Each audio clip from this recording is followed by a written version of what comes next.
In this lesson, we're looking at the sine and cosine of angles greater than 90 degrees. So by the end of this lesson, you should be able to define the terms standard position, initial arm, and terminal arm as it relates to trigonometry on a Cartesian plane. Use Pythagorean to determine the length of the terminal arm. Determine the values of sine and cosine for angles in the first quadrant. Determine the values of sine and cosine for angles in the second quadrant. And explain the mathematical relationship between sine and cosine. So we begin by looking at trigonometric ratios on a Cartesian plane or a coordinate grid. To do so, we have to define a few things. So we look right here and we call this right here, right along the x-axis, that is your initial arm. Okay.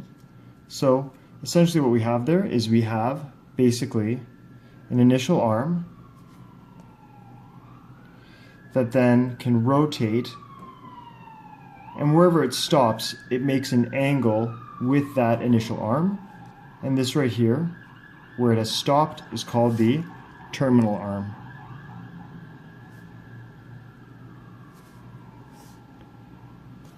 This right here is your theta, or your angle, in standard position.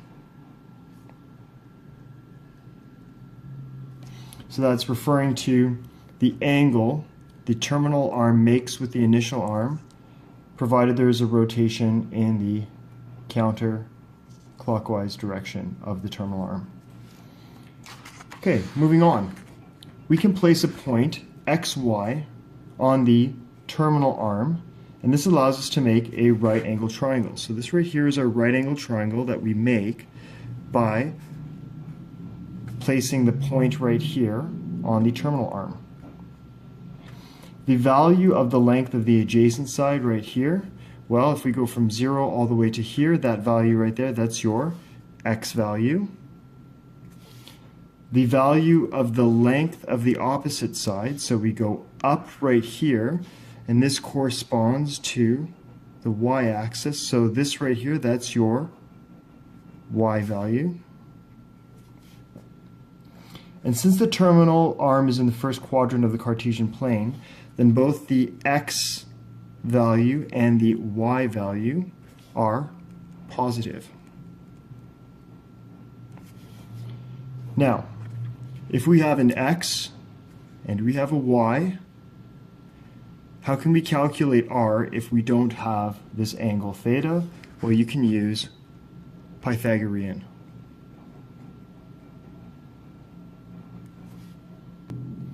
So if we use Pythagorean, we can recall that the value of r squared, the value of the hypotenuse, is equal to the sum of the two sides squared. So the sum of the squares of the two sides. The sum of the squares of the two sides. Okay, so r is equal to the square root of x squared plus y squared. Right there. Okay. So if we look at the value of sine theta, we look at the opposite over hypotenuse. And the opposite, we said, how high this goes is your y value. So the sine theta is given as y over the hypotenuse r, which is alternatively y over the square root of x squared plus y squared. Cos, again, adjacent over hypotenuse. So cos theta is your x value over your hypotenuse. And again, alternatively, we can express r in terms of the sum of the squares of the two sides of my right angle triangle. So like this. So both ways of doing it. Moving on to an example. So this is our initial arm right here. This is our terminal arm, and this is angle theta in standard position. And so by placing this point 8, 6 on the terminal arm, I can create a right angle triangle here. And this first value is my x value, which means that it is at this point on the x-axis, so that means this has a length of 8. The second point is the y value, which means it reaches this portion or this height on the y-axis, so that means that is 6. So if I want to find the hypotenuse, I can use Pythagorean. R squared is equal to 8 squared plus 6 squared. 8 squared is 64, 6 squared is 36, so together that makes 100. So r squared is equal to 100, therefore r is equal to 10 by square rooting both sides. Okay, so this value right here, and I'll put that in a different color because I found it now, it is 10. The question asks me to find sine theta and cos theta. So remember that we define sine theta as opposite over hypotenuse. So that means that it is y over r. My y value is 6. My r value is 10. And I reduce to 3 over 5. Cos theta is adjacent over hypotenuse. The adjacent is along the x-axis, so it is my x value, as we can see here. Over the hypotenuse, 10. Reducing this fraction to lowest terms is 4 over 5. Okay? So x over r, it's the same thing. Okay? Great. Moving on to the next page, what happens when you have your terminal arm rotate beyond 90 degrees, and so we no longer have an acute angle. We have an obtuse angle in terms of the angle it makes with the initial arm. So theta in standard position is now greater than 90 degrees. But as we can see, it's still less than 180 because it's not making 180 degree with the initial arm, but it is somewhere between 90 and 180. Okay? So as we see here, the terminal arm is no longer in the first quadrant. It is in fact in the second quadrant. Okay? By putting the terminal arm here, the right angle triangle that we create is this one over here.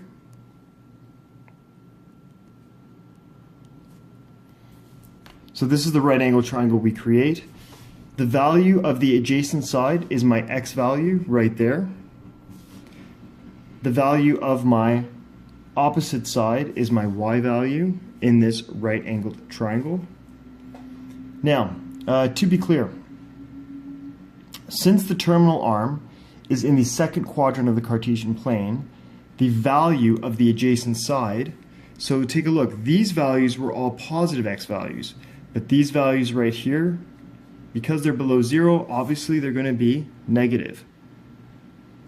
So in the second quadrant, right here, your x values will be negative. But let's take a look at our opposite values, or our y values. They are still on the positive portion of the y-axis, so my y values are still positive, or the opposite sides are still positive. And if we look right here, this angle, if we quantify it, that is 180 minus theta. Okay? So it's like taking 180 degrees, subtracting theta, and that's the value of this angle right there. So take a look at example 2. The point -12, 5 is on the terminal arm on the angle theta in standard position. Again, in standard position, making that counterclockwise rotation from the initial arm in the first quadrant. Okay. And so we create a right angle triangle right there. This is my x value, this is my y value. So my x value extends from 0 all the way out to -12. So my x value is -12.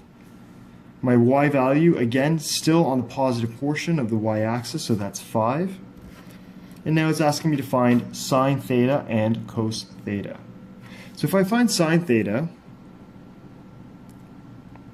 that is opposite over hypotenuse, right? So that's y over r. And thinking about cos theta, I have adjacent over hypotenuse r. So x over r.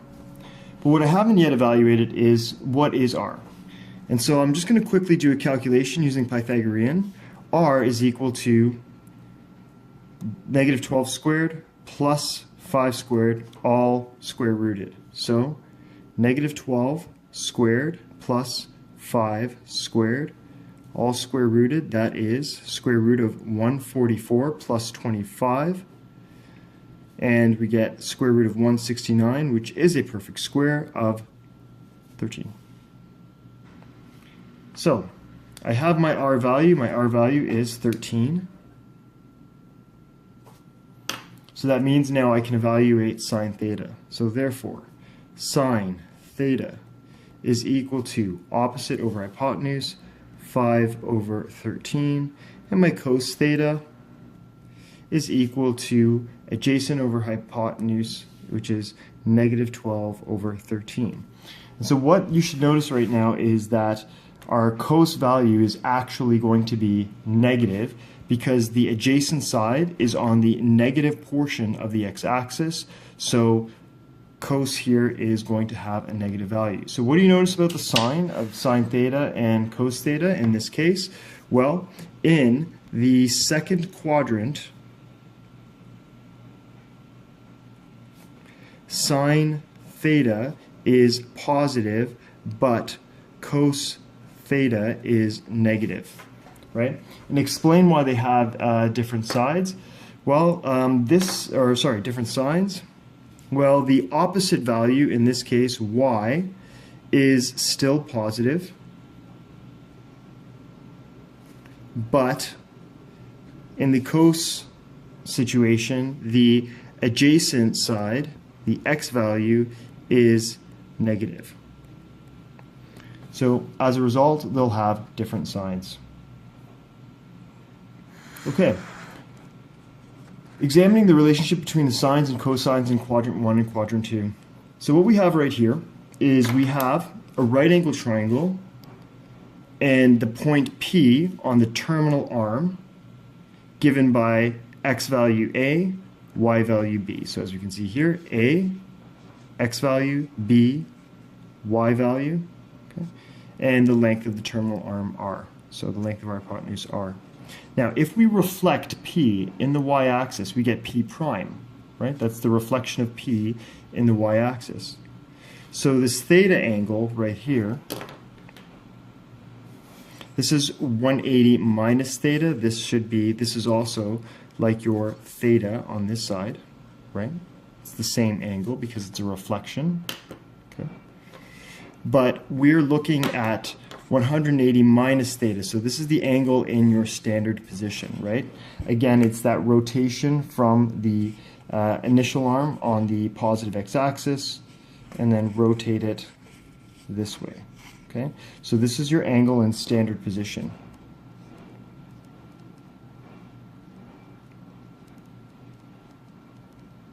And that's an important term that we use very frequently in trigonometry on Cartesian planes. Right? This is also in standard position again because we have the rotation that produces the angle from the initial arm to the terminal arm in a counterclockwise manner. Okay, so find the value of sine 180 degrees minus theta. Well, this is actually really easy. If we look at this, that's in this case in the second quadrant. So this is my second quadrant and that's my first quadrant. In my second quadrant, okay, 180 minus theta, so that is opposite over hypotenuse, right? So that is sine of 180 degrees minus theta, okay, is b over r. And if I looked over here in my first quadrant, sine theta is equal to b over r.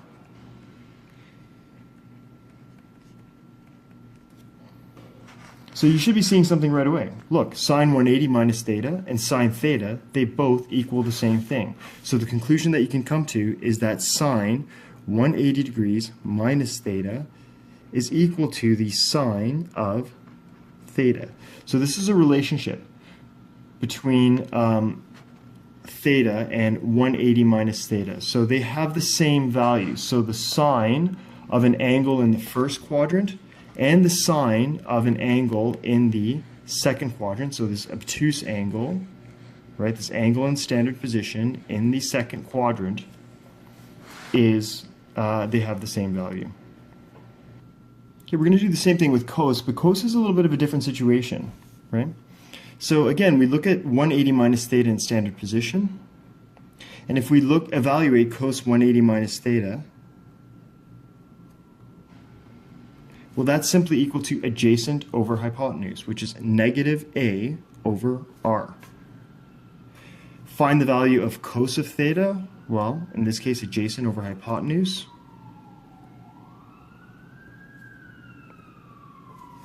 So looking at these two, they have the same magnitude, which means that if you were to take the absolute value or just the positives, they would be equal. But as you can see here, 180 minus theta is negative, whereas just theta is positive. So what's your relationship there? Well, you can write the relationship as follows. You could say that cos theta is equal to, right, a over r is equal to the negative of negative a over r. So negative cos 180 minus theta. Okay. Alternatively, what you could say is you could say that negative cos theta, so if I applied a negative here and a negative there, so negative cos theta is equal to, well, that would be negative a over r is equal to cos 180 degrees minus theta. Okay, so that's the relationship there.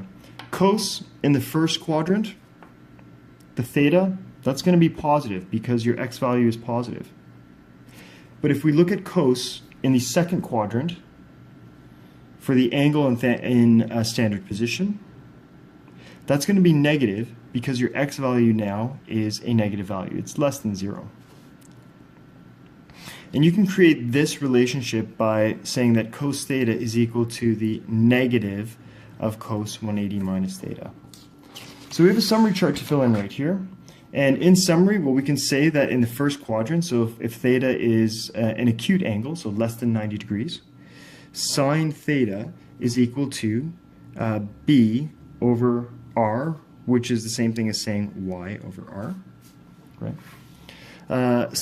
Cos theta, in this case, was equal to a over r, based on the work that we've just done here, right? But that's also like saying the x value over r. If we look at the second quadrant, so you now have an obtuse angle for theta. Sine 180 degrees minus theta is equal to y over r, or b over r, so same thing. And in the second quadrant, cos theta is equal to, that should say cos 180 minus theta. Just make that quick correction.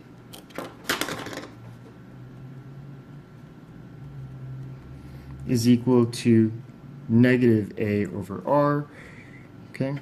And in this case, it's also equal to x over r, but as you know, the x value will be negative, right?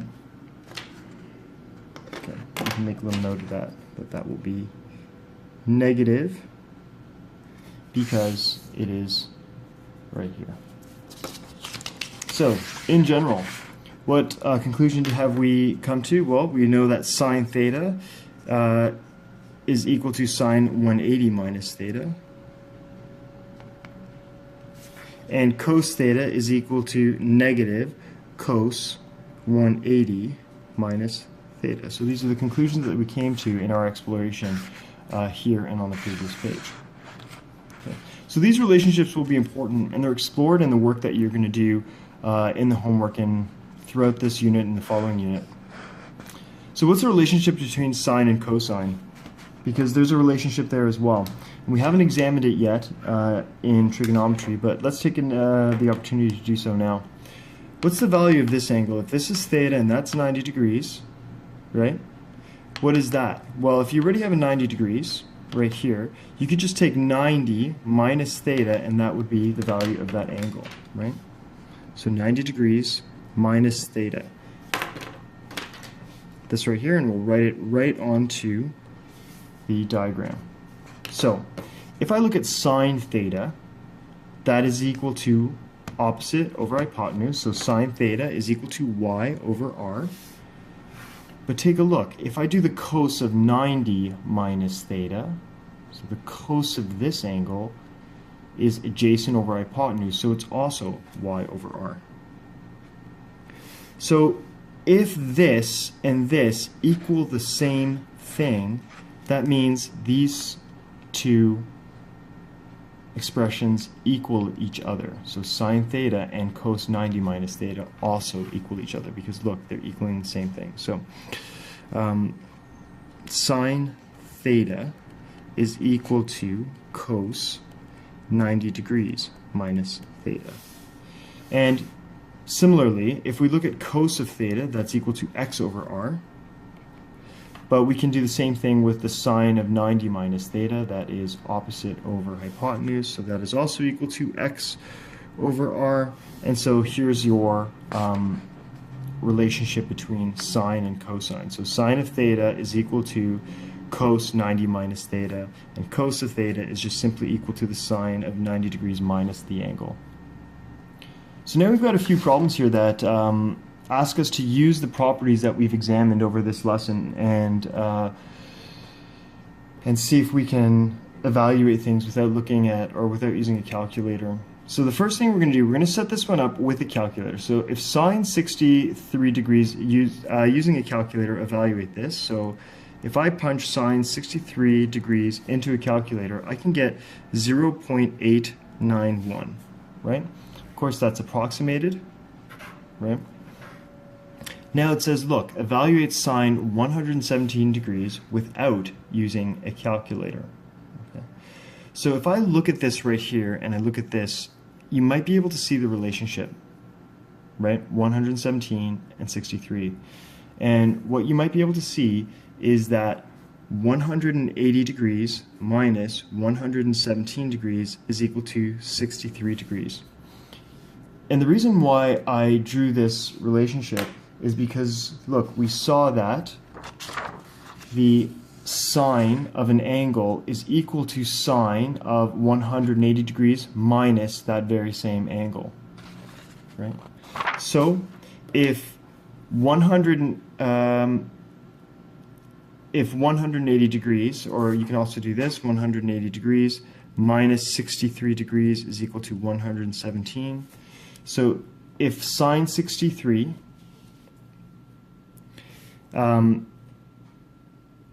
is equal to, sine 63 degrees should be equal to sine 180 minus 63 degrees, which is 117 degrees, right?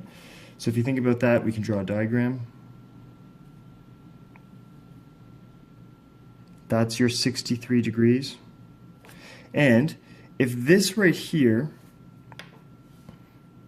is also 63 degrees, that means that this, your angle in standard position, was 117 degrees. And we know that the sine value for the first quadrant and the sine value for the second quadrant of your angles in standard position, again, rotating counterclockwise from the first quadrant, right, are equal to each other. So therefore, sine 63 degrees is equal to sine 180 degrees minus 63 degrees. So sine 63 degrees is equal to sine 117 degrees. So if I've already evaluated sine 63 degrees, therefore sine 117 degrees is equal to 0.891. Should be the same value. Okay, determine theta where cos theta is equal to sine 63. So we're going to find the value of theta that it has the same value of sine of 63 degrees? Well, if we look at this, we need to examine the relationship. What was the relationship between cos and sine, right? So I'm just going to write up here, just a little note to ourselves. What was that relationship between cos and sine? Well, we found that sine of any angle is equal to the cos of 90 degrees minus whatever angle got inputted into the sine function. So I'm just going to rewrite this. Cos theta is equal to sine 63 degrees. And instead of writing sine 63, I could write instead sine 63 is equal to cos 90 minus 63, the angle that was originally inputted. So that's equal to, so cos theta is equal to cos, using this relationship, 90 minus 63 degrees. So cos theta is equal to cos of 27 degrees. So therefore, what does theta have to be? Therefore, theta, angle theta must be equal to 27 degrees. Finally, determine theta where cos theta is equal to negative sine 63.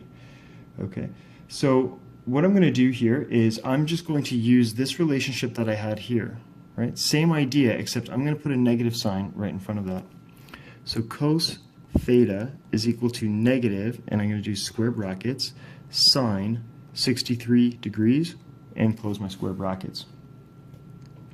Then I'm going to write cos theta is equal to, and instead of writing sine 63, I'm going to write cos negative bracket cos 90 minus 63 degrees,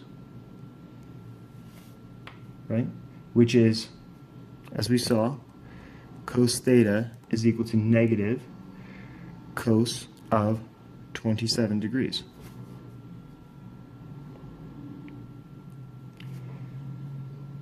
But I remember that the negative cos is equal to cos 180 minus theta, right? So negative cos is just equal to cos 180 minus whatever that angle was. So instead of writing a negative cos, I'm just going to write positive cos 180 minus theta. So instead of writing negative cos 27, I'm just going to write instead positive cos 180 degrees minus 27 degrees. So in this case, your cos is equal to cos theta is equal to 153 degrees, therefore theta is equal to 153 degrees. Okay. Again, these are just using the relationships that we studied throughout this lesson. Now, example 4. Evaluate using a calculator theta where sine theta is equal to 0.5446. Okay, so this is pretty straightforward. I'm just going to go sine theta is equal to 0.5446, and therefore angle theta is equal to the inverse sine of 0.5446, so the inverse sine of that ratio. And what I find is that's approximately equal to 33 degrees, right? But I also have to recall that sine theta is also equal to sine 180 degrees minus theta, right? So therefore, sine of 33 degrees is also equal to the sine of 180 minus 33 degrees. Okay, so I evaluate 180 minus 33, and I get sine of 147 degrees. Okay, so that means that sine of 33 degrees is equal to 147 degrees, right? So if I input sine of 33 degrees, I should get 0.5446, but if I also input sine of 147, I also should get that ratio. Therefore, theta is equal to 33 degrees or 147 degrees, depending on which quadrant it's in, right? So there's two possible answers. right? And there are two possible values. Why? Well, since the sine ratio is positive in quadrant 1 and quadrant 2, there's two possible angles that it could make, right? So this sine ratio was positive, therefore there's two possible values because it is positive in quadrant 1 and quadrant 2. Okay, this is your homework right here, and that should be completed. Thanks for